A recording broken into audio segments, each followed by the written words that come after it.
Paulo Avellino itinuloy na ang plano niya para sa kanyang girlfriend na si Janine Gutierrez.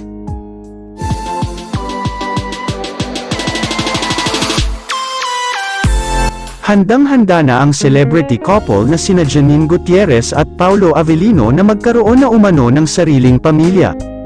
Bukod sa kanilang dream house, plano na rin umano nila na magkaroon ng baby. Tama lang naman na bumuo na sila ng pamilya dahil nasa tamang edad na sila upang malagay sa tahimik na buhay. Ayon sa komento ng kanilang mga tagahanga, kung magkaka-baby ang dalawa, tiyak raw ay maganda at gwapo ang kanilang magiging anak.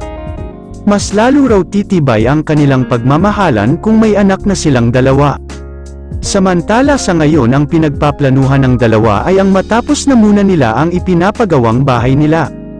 Excited na raw ang dalawa na matapos ito, at plano muna nilang magpakasal, kaya naman excited na si Janine na magsama na sila sa iisang bahay ni Paulo Avellino.